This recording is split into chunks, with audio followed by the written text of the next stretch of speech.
So it's not for kids.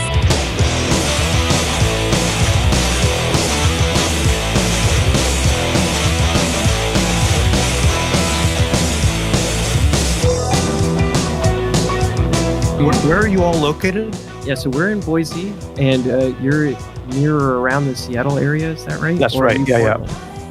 Seattle area. You kind of grew up, it seems, all up and down the Pacific coast, is that right?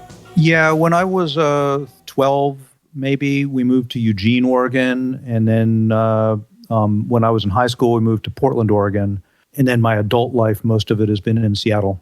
I kind of grew up in Coos Bay for a bit myself. I don't know if you've been out there. I have. It's a nice place. Yeah, it is. I did live in Eugene for a short stint, in Portland as well. I've got some family out there, so I'm there somewhat often. One of my favorite cities. And you can never get tired of the smell of pine trees, basically, is what I'm trying to say. Yeah, well, we just recently moved back. We were living in Australia for 3 years. Oh, wow. We're still actually adjusting because we have been back just this winter. We moved back. What brought you to Australia?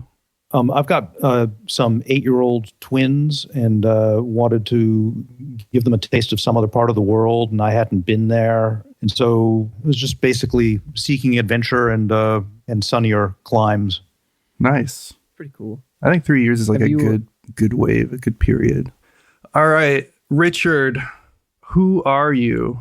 Well, I am Richard Garfield. I have been designing games for many years. I've always loved games, but I really turned into I'm not sure what to call it, game obsessive with Dungeons and Dragons. And ever since then, I've been obsessed with exploring the history of games, what games are out there, what can be done with games. My first published game was Magic: The Gathering, and it allowed me to go into games full-time.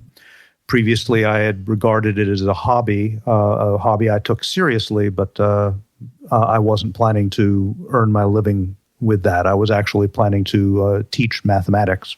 Yeah, it's kind of crazy. Like, do you ever wonder, like, the trajectory of your life? Almost like sliding doors pursued the mathematics portion. I'm sure gaming would have probably very much been part of your life too, but just in a very different aspect.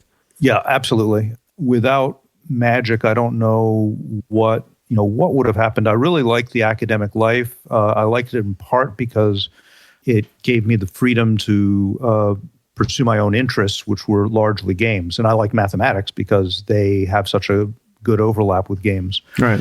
I sort of see my sliding door life as being more of a game academic, because one of the things I really was looking for back in the day was more study of games. And that's in fact what I regard myself as, somebody who studies games. And I was shocked by how big the study of literature is, and music and movies, and how little attention was paid to games when they were so important to me, but also more broadly to culture writ large.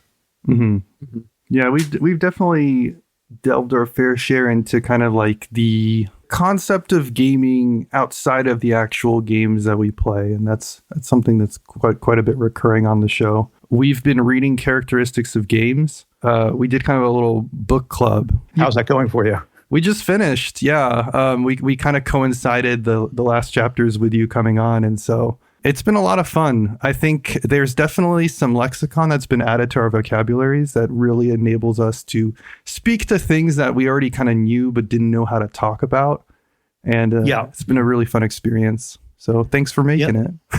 Oh, well, it was certainly a passion project of mine and my two co-authors.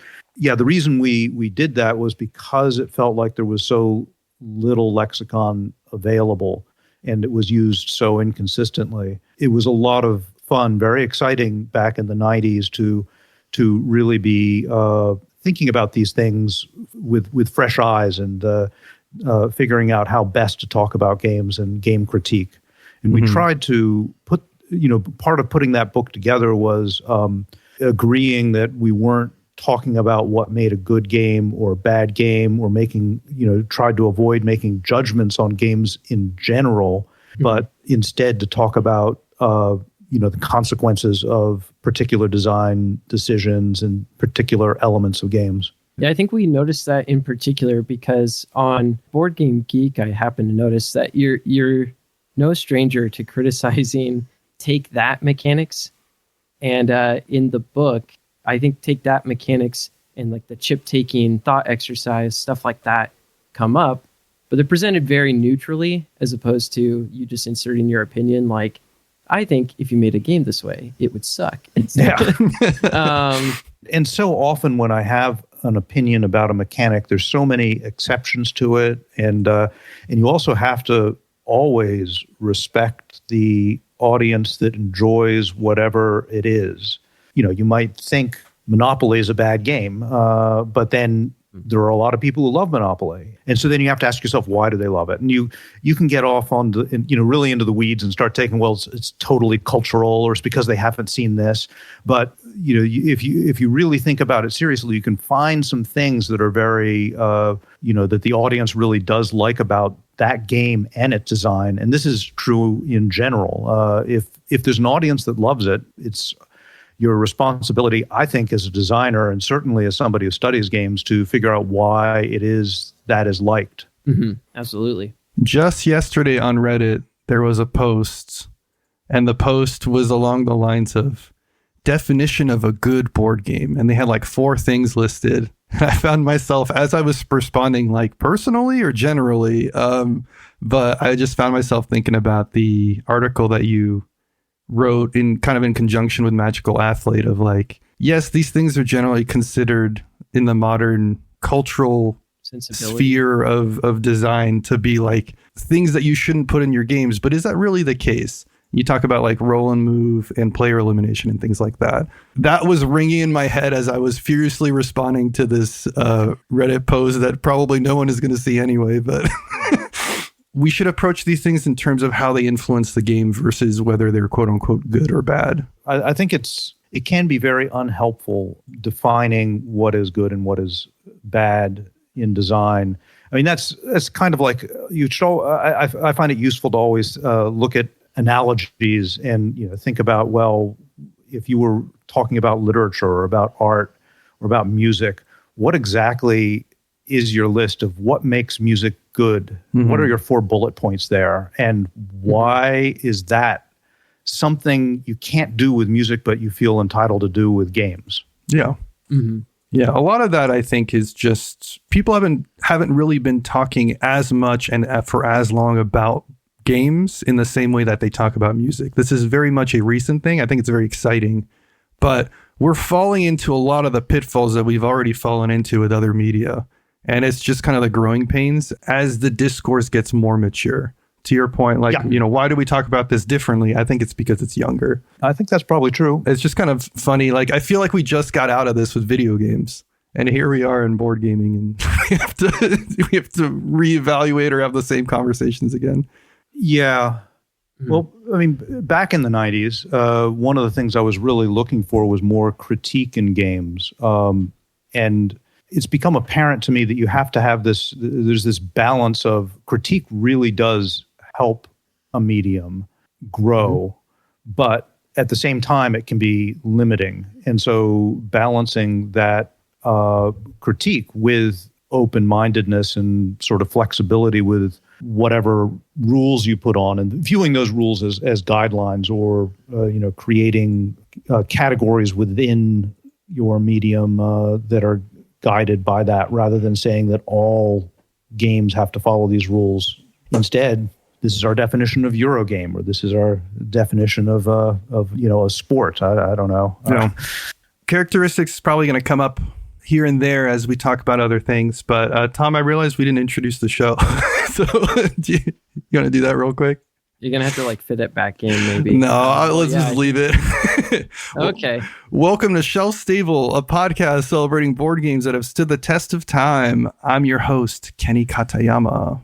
And I'm the other host, Tom Bowers. Today, our featured topic is Richard Garfield. What makes him interesting and cool? And in order to help us with that, we have Richard Garfield with us to try and break it down. Yeah, before we talk about games that he's made and some of the work that he's been doing, we just have a couple of things Richard, that I think Kenny wants to know about?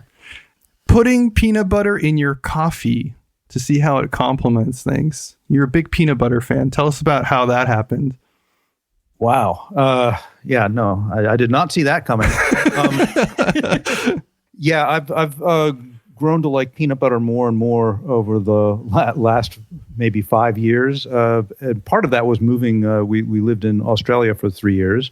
They've got excellent peanut butter there. Putting it in coffee, I don't do that very often, but I was reading about people putting butter in their coffee and how it really gave them a kick. It had the fat and the caffeine help them wake up or really attack the day. And I thought, well, I've heard that there's some fat in peanut butter, and so I tried that. And it worked okay. I think my wife didn't particularly like sometimes finding these cups with slurries of peanut butter on the bottom, particularly when she was grabbing a drink of it. But yeah, anybody in an experimental frame of mind, I do I guess recommend giving it a try. I think you're on to something, honestly, because they put at the Dutch Bros and such, they have like protein, I guess powder, right, mixed in with milk. And if you had an oil-based creamer and you mixed in protein powder in your coffee, you're pretty much like 90% of the way there. You're just kind of missing the peanut flavor. Yeah. It could work. Yeah, no, and that was part of the reasoning that led me down that path was that it really wasn't far from what I was experiencing from time to time with other coffee treats. Maybe with some chocolate syrup, peanut butter didn't work too well, but the chunks. So I would have loose peanuts in the cup as well. Yeah, I don't know if I would just swallow the peanuts at that point or like filter the liquid and keep the peanuts at the bottom. Certainly kept at the bottom and kept a spoon handy to scoop up out. whatever was whatever just was get left. a boba straw for that. It's hot boba. 8-year-old twins have recently picked up the mantle of peanut butter loving as well. Yesterday, they wanted to have a spoonful of peanut butter before bed, and I said, okay, 1 spoon, and I caught them with what essentially was a ladle. That's great. Classic. All right, I got a games question. Do you have a running theory for why Jockey from 1973 didn't really take off? I'm drawing a blank on this game. It is. It sounds familiar. Was this some comment I wrote on BGG or something? Yes. Certainly, it's part of one of the many pieces of evidence I have, which a good game doesn't necessarily find its audience. And there were plenty of when Magic came out. I knew it was a good game in the sense that my playtesters, of which I had a lot of them, were addicted to it even 2 years after we had started playing it, and they were still playing it, and they were playing it with largely the same cards they began with. So this wasn't a matter of they were only playing with it because we kept expanding it. It was the same set of cards for 2 years, and they could not stop playing. So I knew that going in, but I also did not have faith in it finding an audience, and it's things like this where you find these games from the past which have some merit and are a lot of fun in sort of this objective sense, and you never heard of, right? So I don't remember how successful this was in particular, but this was before the sort of the game culture became sort of a global. Yeah, it was much more locally centralized. Yeah, for sure. The early 90s is where, for me, that began to really change. That was partially because I was moving into games professionally, of course, but I think it might be more broadly true than that, where game players were finding that they had access now to games from around the world, and there was more of a global game market, and that certainly brings in the golden age of games. Is amazing. But on the other hand, it's not strictly a good thing, because there was this feeling of treasure that was lost also, where you would go to a game store and you never knew what you were going to find. And so there was something more, became more of a commodity over time. I've wandered off the path. I do not remember Jockey. I do remember looking at it, having a good time with it, and thinking that it probably deserved a little more attention than it had gotten, at least in my quarters. One game I know you remember, Spynet, severely underrated. I agree. Yes. In your opinion, what is it about Spynet that excites you? I know what excites Tom and I, but what is it about Spynet that really excited you, that motivated you to put that design out? And then why do you think it hasn't hit? Is it still waiting for its big moment? In other interviews, you've mentioned, like, I want people to talk about this one more. Yeah. Well, Spynet was reprinted as Shadow Blades. Shadow Blades. I remember that because my initial suggestion to them, I'm embarrassed to say, was Shadow Dance. But Coney put me in my place for that. So anyway, so it has had another attempt. Why didn't it find its audience? I don't know. I think it's hard. There's so many games out there, and there's this is a very big topic. How a game finds its correct audience. I love Spynet. It's one of the very few games of my own that I play regularly. Mm-hmm. I'm very much generally more interested in playing classic games or new games by other people than mine. While I'm play testing them, I love playing them. But once the game's published, I very often have a hard time bringing it to the table because at that point I feel like I can't see anything but flaws. During playtest, that's not an issue because that makes it exciting. I can fix them. But after it's out, then it's hard for me. Usually, once people convince me to get it to the table, I do enjoy it. But they're often surprised that they will come to my game nights and they'll never play a Richard Garfield game until they force one on me. Right. Spynet had a kind of long history. Most of my games are evolved over a long period of time. This was driven home recently because a museum contacted me because they had gotten a prototype called Hollywood Boulevard, which never got published, and I could only vaguely remember it. And then when I sort of looked it up, I found a copy in my storage. Mm-hmm. And I remembered, oh yeah, this is the reason why I had forgotten about it was because it became Spynet. It's different enough that it really is a completely different game, but that is an illustration of how my games change over time. I had Hollywood Boulevard. It sort of worked on similar principles, and I pitched it a few times and I liked it, but it didn't get published, and I tinkered with it, and this happened over a period of years, and eventually it became Spynet, and I sort of forgot, except for this paper trail. I'm never afraid of game design experimentation because it's never wasted time in some sense. Yeah. I always learn something, or eventually the pieces end up somewhere else, and so that just happens constantly with me. And my prototype closet is sort of when I need inspiration, that's a good place for me to browse. So the question is to why it didn't find the audience I expected of it. I expected it, so listeners know, I expected it to appeal to the same people who Tichu appeals to.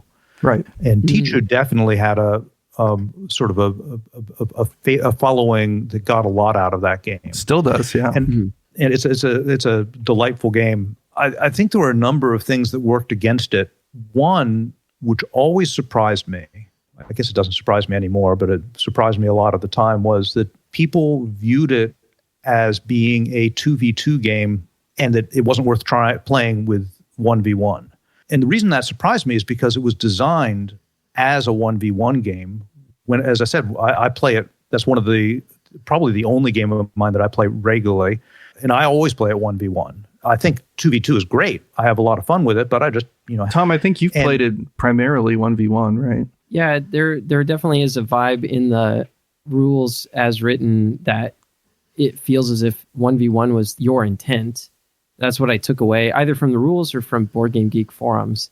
And so I haven't even tried 2v2, but go on. Yeah, so I remember the decision. And I have no idea whether this would have made any difference to how it received, but I remember working with Z-Man on this, and we thought that 2v2 was often viewed as an afterthought, that was the exception. And so we wanted to present it as something where, lead with that. Like this is can be played 2v2. It's a really good game. We're going to set up the rules for that and make exceptions for the 1v1 part. So it kind of was put together with this idea, with that being forward, with this idea that the 1v1, I know that works. People will play that because it's easier to get 1v1. But what I didn't expect was for people to read that and come off of it with the idea that it wasn't worth trying, or they played it 1v1 and it wasn't worth playing. I'm sure there were a lot of things that prevented it from reaching its audience, but that is certainly one thing which stuck out to me. Yeah, we definitely feel like people are sleeping on this one and have been singing its praises recently. So yeah, one other thing that stood out for me with the way it was received was I didn't think about this until afterwards either. But when I thought that the Tichu players could play it, I was thinking that you could certainly understand the system to a level where it was worth playing scientifically. Like you could analyze it, you could actually play it seriously. You didn't have to, but that it stood up to that. And I think that this thing about having, I forget how many special cards there are in it, like a dozen. There were enough there that when you play it the first time, you sort of get into this frame of mind of, I play random card and random crap happens, and you sort of put it into this category of a bunch of random stuff is going to happen, as opposed to it's small enough that's there for variety, but you can understand. There's not so much that you can't get your brain around it, right? And so one of the things I did to address that was very early on, I came up with sort of a card, which I think I put up on BGG, where all the special information was put, which wasn't included in the original printing. And I asked them to include it in Shadow Blades, in fact, because I thought that maybe if there was that card in front of people would, even though I didn't really expect them to look over that card and anticipate everything the first time they play, maybe it would put their head in a different place and they'd get more out of it. Yeah, because if you can mitigate a lot of those effects, I think it leads to a pretty dynamic, like tit for tat kind of game. It's not just also random, right? And it works in other games like Innovation, which I'm jumping the gun on a little bit, but I was just about to. That has a lot of like explosive, almost random stuff. Let's we'll jump save to that. Innovation We'll get back here soon. I got one more for you, mostly just to make you laugh. Manchego has reappeared. Oh, geez. That was, I don't even remember what the role-playing system was we were playing, but my character was a thief. I don't think it was in Dungeons & Dragons, but it might have been. And my catchphrase became, Manchego reappears from the shadows. And it was because I kept on going into the shadows during these battles and then reappearing from the shadows through no intent of mine, basically after the battle was finished, to partake in the glory. And so it became my thing. Battle happens, I disappear into the shadows, battle's over, here I come. You pat everyone on the back. Good job, team. We did it. Yes, exactly. Let's divide the loot evenly.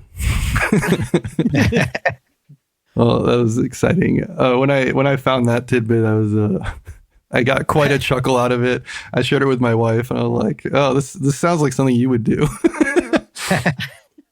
Well, thank you so much, Richard. It was fun to go through those with you. You have a game that you want to talk about. You've talked about in the past. You get very excited about this game, and when I heard this, I was like, "Oh, that totally makes sense." We are also fans here. I think I'm more of a fan than Tom is, but Tom also thinks it's cool. Do you want to share with us your take on Innovation? Oh, sure. I could always talk about Innovation. Innovation really sort of exploded my brain. I fell in love with it immediately. It sort of did a similar thing that Magical Athlete did for me, where these were games that did not march to the tune of what was being more and more regarded as good game design. It was doing its own thing.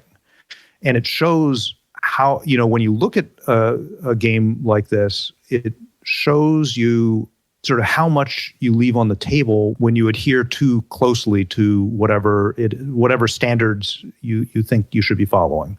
And I think standards are great. But I think they should be questioned, and you should always sort of know why they're in place, because then you'll know when you've got a good reason to leave them.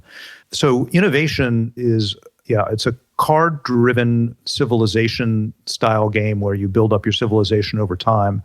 And every card has these effects on the game, and you don't know which ones are going to come out and how they're going to interact. There's lots of combos going on. So when you're playing it, you get into this mode of just the game as this sea of chaos. And you're trying your best to navigate it to your advantage. And I just love it. In fact, I forget where I wrote this, but one of my early articles I wrote was looking for cosmic poker. And it was this idea of looking for games that followed the standards of Cosmic Encounter and poker rather than the standards of sort of something that felt more like a game that should be in a spreadsheet. Right. Yeah. And I don't mean to be insulting to those games. I love Euro games and the space that they've carved out, but I resist strongly the idea that is sort of the pinnacle of game design and everything should be built around those. I didn't realize until much later that really what I was looking for in this article, innovation was answering. It really feels like, in some sense, what I was after, cosmic poker. It has so much luck and so much skill all jammed together in this one hugely varied, crazy package. You just get so much value out of it on play and replay. And I adore the game. I love it too. I mean, Carl Chudyk, one of my favorite designers, outside of Richard Garfield, obviously. I've got everything that he's made. Even Bear Valley? Yes, even Bear Valley. Okay. Yeah. And I've also put into his he's got a Kickstarter or something up for a new game, a card-driven chess Joker. Yeah. And that's it. Exciting. And I love his sensibility. I think that one of the hardest things that modern game playing audiences have to get their heads around something is this idea that you can have a lot of luck in a game and still have a lot of skill. This to me is very sort of clearly illustrated that you can by a game like poker, which has an immense amount of skill, but anybody can win a hand of poker. That's not, it's not even a question, right? Of course they can. Right. But not anybody can win the World Series of poker, or at least they have to get very, very, very lucky to. Well, this is the whole random chess example. I think you talk about this in the past of if you play a game of chess, but then you roll a d6 or something. Yeah, I've got a few examples of one of them I'm in characteristics of games I know you're familiar with, which I've Skaff, Elias, Robert Gutschera. That's right. We introduce a bunch of toy games, which are games that are built to sort of illustrate ideas that we're dealing with, and one of them, Rando Chess, was. I think it's had many different versions, but one of them is you roll a die and whoever rolls high wins. And if it's a tie, you play a game of chess. Again, there are many different versions of this, but this sort of obviously has vastly more luck than chess. But it has, in the intuitive sense that most people think about skill, it has exactly the same amount of skill as chess as well, because every book on chess is relevant to Rando Chess. And so in the sense that a lot of people talk about skill, the things that they find important, sort of the depth of the game, this qualifies as being as skillful as chess. Now, it doesn't have the same payoff for skill as chess. You get vastly more payoff for skill in ortho chess, but it still qualifies as being, having as much skill by certain measures. And one of the things you lose by removing as much luck as you can from games is you remove a lot of skill, which a lot of people do enjoy. So, for example, in poker, the sorts of skills you have are not the same as those, in a game like Agricola. There or chess. I should, I guess, stick with constant examples. They both have skill, but they measure different things. And so if you enjoy the act of mitigating risk and taking advantage of opportunities that weren't foreseen, and all these other sort of things which come naturally with a highly variant game field, then having some variance in the game really supports those types of strategy. So here's my hot take, Richard. I think design-wise, we're not feeling this yet, but as far as the board game culture, there's a newfound appreciation for games like Innovation or games that leverage luck as part of the skill set, or, intermingle luck and skill. I wouldn't be surprised if in upcoming years we see kind of like a reinvigoration of very high-skilled games that also have a great amount of luck, and there being like a newfound appreciation for them. It feels like we're just on the cusp of it, and those games are being designed right now. But we'll see. We'll check back in 5 years. I was going to say, I think like Cole Worley is a good example of a designer who's pioneering into this cosmic poker space, and I like that term. Because it definitely captures what you're after, which is like it's a game that has a lot of skill involved, and there's still ultimately a lot of chaos. And it's really nice when games can target something that appeals to both. Yeah, no, I love in games navigating chaos. It's something I'm good at and something I really enjoy doing, and so seeing that in games is great. I think if the standards were different, if everything right now were in this space of navigating chaos, then I would be spending my design time making things closer to chess, because I'm interested in exploring what feels like it needs to be explored, rather than it's not because this is essentially me. I love chess. Right, and all these very highly analytical games as well. It's just that they're being so much better serviced these days. You'd rather pursue the counterculture of games in a way. Yeah, and one other thing though that has changed for me recently with my work on Magical Athlete. So Magical Athlete was an unusual project for me because the game design was not mine, and I really admired it. And then I was, I found myself in the position of being able to make a new version of it with CMYK, and being put in the position of a lead designer for somebody else's game, a game you admire, was wonderful for me and very different. But did you go to CMYK, or did they come to you?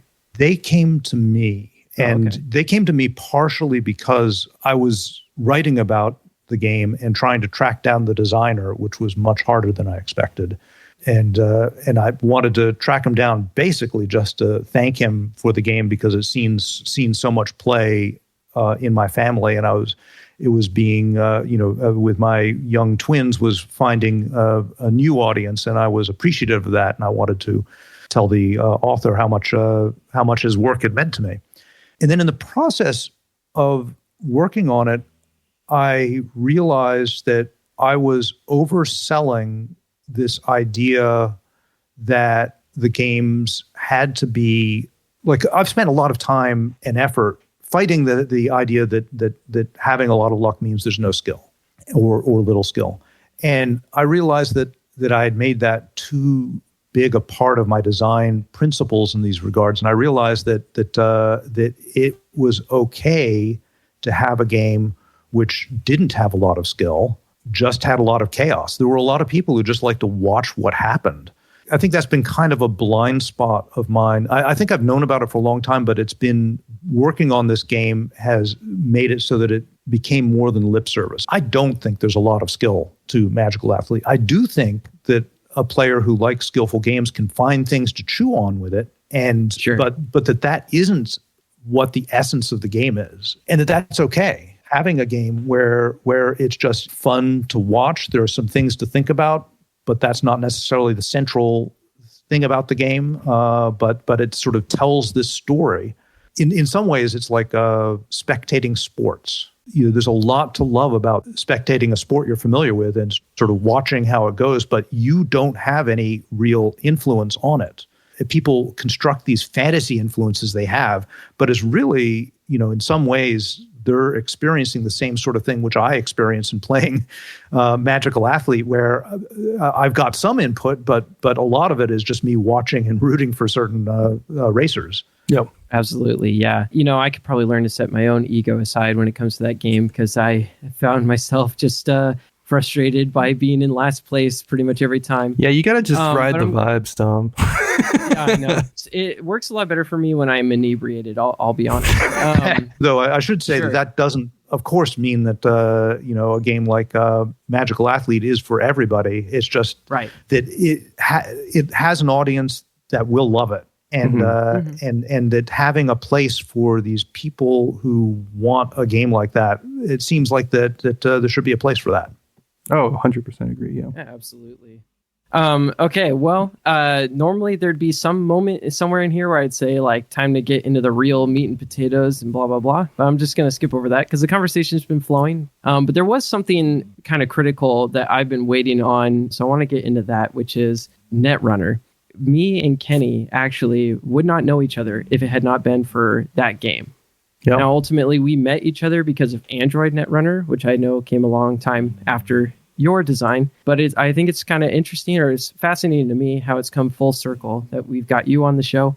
And in a lot of ways, we owe our friendship and relationship to the game that you created, ultimately, back in 1996. What he's saying, Richard, is you made our friendship. Isn't that beautiful?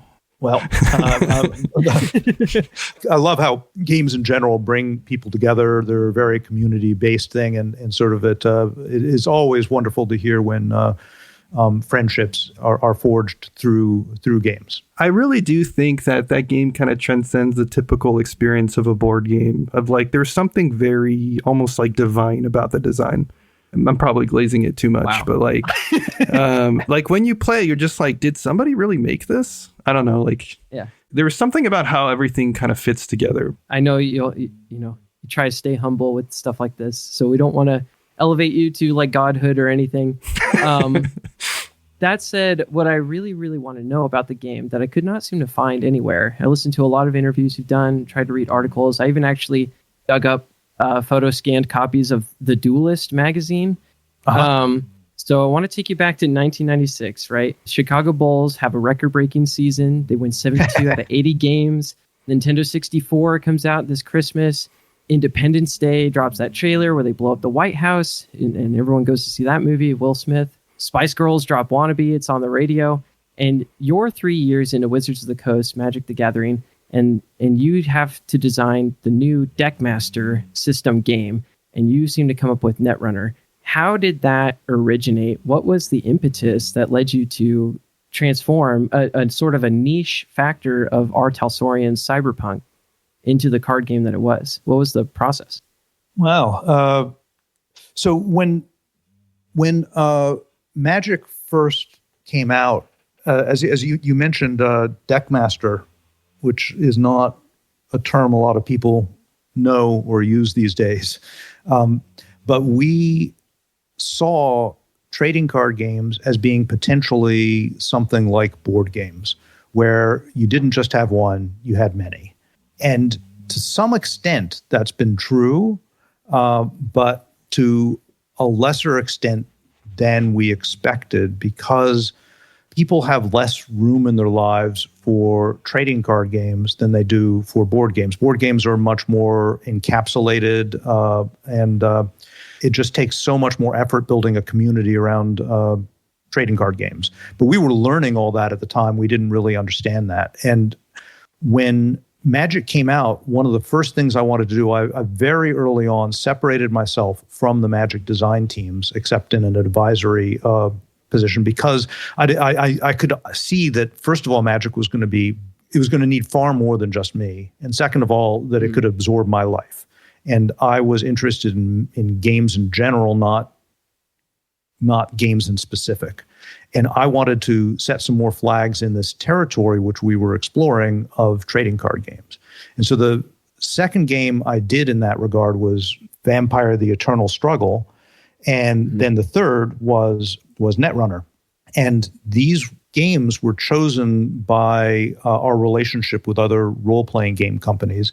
They wanted to have a game made, and they came to us, and we agreed to make these games.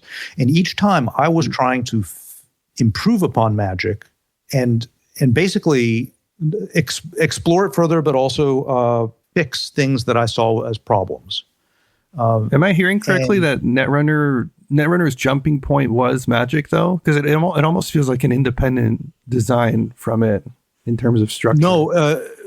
Well, are you familiar with Vampire: The Eternal Struggle? Yeah, but Vampire has more overlapping DNA, in my opinion. Sure, I agree. So what I meant to say is I didn't begin with Magic and started working from there. What I meant to say was that this vast unexplored territory of trading card games, I wanted to explore it further and at the same time fix some things with Magic. I see. Okay, so it's with like the system itself. Yeah. Yeah, and so I was trying to do that with Vampire: The Eternal Struggle as well. In particular, I wanted to make it multiplayer, but there were other things as well. And with Netrunner, one of the principal things I wanted to fix, and I'm putting air quotes there, with Magic. And the reason I put air quotes there is because it turns out that many of the decisions that I made in Magic were not problems. Right. They didn't need to be fixed. You might change them for variety, but like they have their own merits. But one of the things was that with Magic, oftentimes it felt like your deck played you. And with Netrunner, I wanted a game where you played your deck. Yes. Right. And I got that. I really feel like players, like one of the reasons why Netrunner appealed to the audience it did was because they really felt like they were playing their deck in a way which, when playing Magic, sometimes they felt like they were like building the deck was the important part, and then their deck drove them. One of the parts of that which really stands out, I really wanted to get bluffing in the game, which is in Magic, but you have to be very good at it and in very particular circumstances to engage in bluffing. I wanted to make it sort of entry level. You play the first time, you'll find yourself bluffing. And one of the acid tests I used, and I still use this today, I have brought this up in a meeting in the last week. If you can see your opponent's hand, will that change your play? And that seems like an obvious thing. And it seems, for instance, like in Magic, it should be obvious. But when you think about it, in Magic, often, if you can see your opponent's hand, it doesn't make any difference what you play. And this is this is certainly not always the case. There is a lot of hidden information in Magic, and depending on the decks you've built and the environment, it can be very important. But oftentimes, you look at your opponent's hand, you'll play the same way. You can play open hand, it won't make a difference. And this is even in cases where your opponent has a counterspell. And the reason is because if you've been playing a while, you might hope they don't have a counterspell, and you play a card and they counter it, or they don't, and you feel like you got lucky. If you looked at their hand and they had a counterspell, it would have played the same way, because you've got to play something for them to counter. And so it even in cases where it feels like it makes a difference if you look at your hands, sometimes it doesn't. And in Netrunner, one of the things I was driving at was making it so that wasn't true, that you really, you would change your entire play if you could see all the hidden information your opponent had set up. I remember an experience early on when I was getting into Netrunner where we were playing with someone who was newer to the game, and I basically actively said what ice they had installed face down, seeing them on R&D. And I was like, oh, that's here. And they were so defeated by that, and I felt bad in the retrospect and in the moment. Luckily, they stuck around. It's kind of an infamous moment between our group. I feel like Magic doesn't have that same ability to where the bluff or even being able to see past through the bluffs is as important. And so I really like that about Netrunner's design. But going back real quick, it sounds like, so our Talsorian, the company, seem to have come to you and they said, how can you adapt Cyberpunk into a trading card game, into a Deckmaster system? Is that kind of how it worked?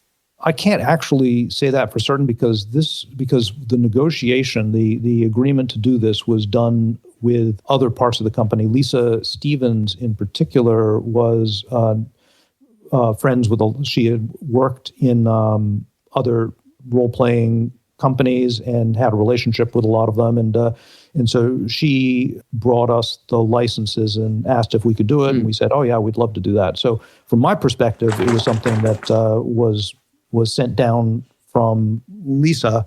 And I think she was just networking, so I don't think one person came to the other is, either way would work because they were just, chums.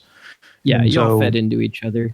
Yeah, so I don't know who came to who, but yeah, I know that the idea of doing this game, and in fact, even this particular subsection, as you say, of the role-playing world was not mine, but I was excited by it. I love, cyberpunk, and I liked the world that Artal Sornian had set up, and I felt like it was easy to find a lot of space there to make a good game. It was a lot. In fact, I found that working with other game companies like White Wolf and Artal Sornian was much easier than working with licensors that had a narrative property like Star Wars or something interesting. like that. In part, that was because the game companies typically had a world which had play in it. Mm-hmm. It was about playing rather than about telling a story. Gotcha. So there was not really like Netrunner brewing in your mind at any point before Lisa handed you the IP. They said, "Hey, we got this to work with." Or had you already come up with like the action point system? None of it, not until you heard it's going to be a cyberpunk related game.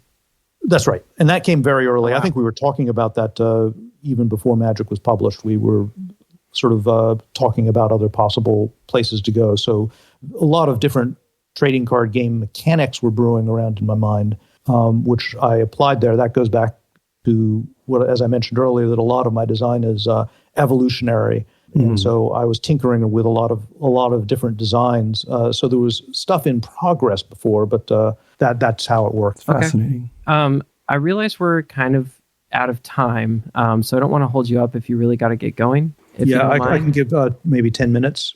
So okay, sure. Great.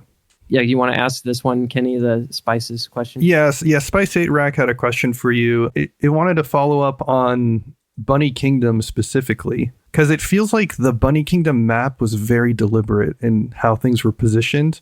Were there concepts or was there like a philosophy to how the Bunny Kingdom map was laid out? The Bunny Kingdom map, as with a lot of my projects, it began reasonably randomly. So I laid it out. I wanted the forest to feel like forests and the distribution of the water to, feel like they were lakes and such. And so I did it in part sort of just wanted to paint a picture which looked coherent. Then later, that worked pretty well. But later over time, during development, this was tinkered with. We started talking about, I think it's a lost opportunity when, for instance, the resources have the same number and are represented in the same way. Right.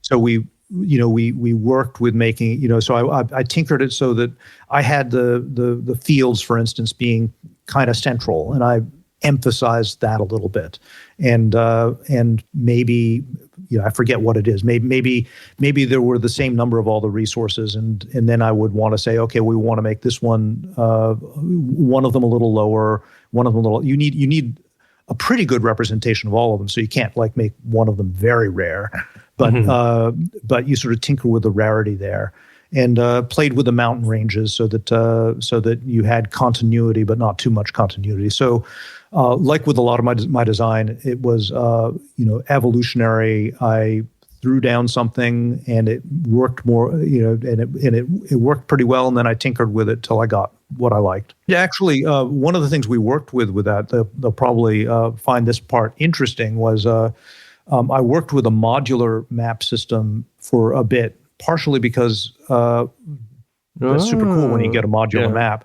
And then later on, when the publisher really wanted to see that. And I very quickly came to the opinion that anything there wasn't worth the that it would be cool if you could do it in principle, but it wasn't worth slowing the game down with trying to figure out where things were on the map. Sense, like I wanted, Yeah. you have to have the cards have a wheat field on them, for example. If they're correspond to that, it just makes the game a headache if they're Added vanilla cards complexity, and you got to look it up. And so, Makes sense. Yeah. All right, rapid fire. Many people list you in their Mount Rushmore of game designers. Who would you list as your 4 designers in your Mount Rushmore? well, I have to put Sid Saxon and Gygax, although you have to put Gygax Arneson because they really were. You can kind of fit both heads on that section. Yeah, they can be like a little Hydra type character. It's too on the spot. It's hard to narrow it down. Honestly. I don't know. Also, once you start getting with living people, then it gets a little tricky. That's okay. I mean, we're kind of putting you on the spot here, so we can leave it open and say it changes from day to day. Yeah, I'm afraid that I'll have to go for the wishy-washy answer. There, but, it depends. I do feel pretty strongly about the names that are mentioned. I think both of those. Maybe Alexander Randolph. Okay. You might have to fill me in on who he is. I might be too young. Well, I mean, a lot of people point to who the father of the Eurogame movement is, and you're always going to find differences of opinion. I like to trace its roots back further than people usually do, and he was certainly sort of in that area. He did a lot of design with Avalon Hill, and I know that he was important for me just because I played a lot of his games. I didn't know who he was at the time, but like Twixt was a game I really liked as a kid, and so that was one of them. So I think he's pretty important. I think he influenced a lot of people, done a lot of really cool design, Sid Saxon is a really easy pick as well. I just think his when you read his books, his love of games really speaks to me, and I always like it. I find it. I'm very appreciative of when a designer love of games transcends their own games. Yep. Like his books are filled with ideas from other people, tinkering with other people's ideas, and traditional games, and so I think that's a wonderful way to interface with games. Totally agree. Absolutely. We want to be respectful. We don't want to keep you waiting. Is there anything you wanted to plug, Richard, or anything that you wanted to mention that you're working on, or? Oh, sure. I've got a game, Final Titan, coming out pretty soon, and I'm pretty excited about that. That's probably the people who really don't like Magical Athlete will probably not like Final Titan for the same reason. But the people who like Magical Athlete or like it despite themselves or whatever will probably like it a lot. I think there's definitely more meat in Final Titan, but it's the same sort of craziness, but you've got champions out there fighting King of the Hill style battle. I'm excited for Final Titan. Richard, it was an absolute pleasure. Thank you so much for coming on. Yeah, I can't emphasize enough how much your games have inspired and influenced our game group. You're like, oh, you're too kind and you don't want to focus too much on you. But I mean, this is the moment to do it. Like, yeah. Thank you for everything you do, I guess. Well, thank you for having me. It's always a pleasure to talk about games. And I'm just so happy to have been able to be a part of this amazing, I never even know what to call games. Lifestyle. Hobby, lifestyle, medium, like a world. Almost. World. It's endlessly fascinating to me. And I'm always excited to see what other people are doing with it and where they're going. I'd be more than happy to have you back on and dig even more into Netrunner.